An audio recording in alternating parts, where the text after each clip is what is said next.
Hey guys, welcome back to our YouTube channel. In this video, I'm gonna be showing you how to put on some drywall joint tape like the one you see right here. Please stay tuned and continue watching until the end so you won't miss out on any details of how you can do this kind of work and obtain some professional results.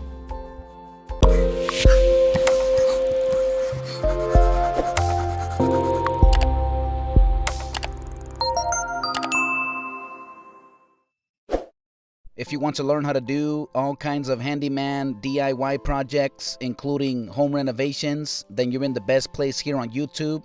Consider subscribing to our channel and activate the notification bell so that way you won't miss out on any videos that we'll be uploading every single week.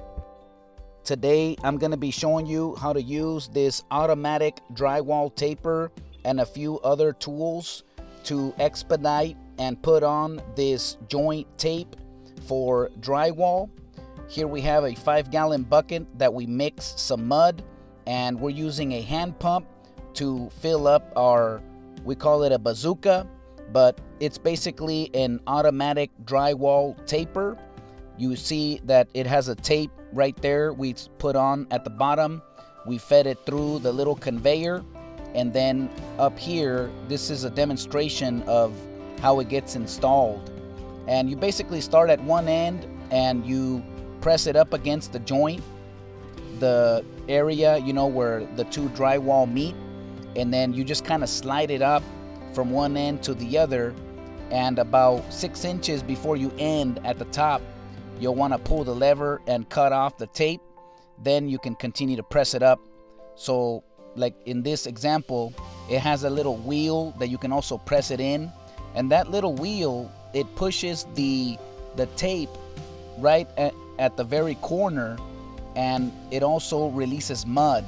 So this is an amazing tool, and honestly, I highly recommend for you to purchase it. It will help you to just do the taping very fast. We were able to do this room super quick and efficient, and I'm gonna be leaving links to this kind of tools and products in the description below, so you can definitely check it out, and that's another way to support our channel. So right there, it has a few different levers. That one, you pull it down and it basically cuts the tape. Then it has the other one where you pull it and that little wheel kind of goes up, and that's what pushes the tape, you know, up against the very inside corner, and it basically presses in the tape up against the mud and, you know, on the sheetrock. And then after this, we're going to use another tool that helps us to further, you know, kind of even everything out and press it in so that it will seal up the tape with the mud, and it will secure everything in place in that joint area. So this is how it looks right here. You can see like the tape is on top, and below you have all the little areas where the bazooka, you know, it releases the compound as it runs down the line. So this is an amazing way. This is the other tool that presses in the tape, you know, up against the joint, and it basically pushes everything and evens out the entire joint all the way through. You just basically push it in up against that corner, and you just swipe it down from one edge to the other, and this further evens out the tape and the mud and everything. And then after this, we're going to use another tool that it makes it even finer, and, you know, which is this one right here. You just press that in, and that just, you know, like seals everything nice and tight. And now you'll see that the tape is up against all that corner, and all the excess mud, it just kind of pushes it out, and any excess, we're pulling it out right there. We definitely made sure that we covered all the floors. You'll want to make sure to cover, you know, the floors with the paper, like the contractor paper, because this kind of work is very messy and you want to protect the floors. In our case down here, we have a lot of concrete, We're also going to be working upstairs that has, regular wood subfloor. So no matter what the floor material is, you'll want to put down some cardboard or the paper and just tape everything off really well so that it will protect everything and you can work comfortably and not have to worry about that. Then later, as we get closer to the sanding and further prepping of all of this joints and the sheetrock, we're gonna also be covering the windows, taping, masking off all the different things so we can just continue to work this process. But here we are, we're doing quite a bit of work in this residential house.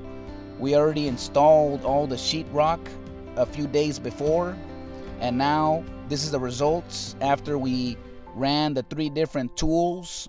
You can see how everything is nice and even, spread out all the way through. The tape, the mud is below it, and now the tape is pressed down there. And on top of this, we have another process that we work, but that's going to be on a separate video and on a separate day. I just wanted to show you in this example how you can use this automatic drywall taper. We're using the red box, the light compound for the walls, and we just have one of those mixers. Once we have it at the consistency, then we put on the hand pump, and at the bottom it has a little release. That's where we hook up that automatic taper or the bazooka, and we just hand pump it, and fill it in. Once it's all full, now we can go ahead and use it, and it covers, a decent amount of area. So if you make the investment and get a hand tool like this one, this is gonna go a long way, and you can use it for many projects, and honestly, just the time savings alone, it's worth every penny. Even right here, in this tight area, there's like 2 different closets in this room.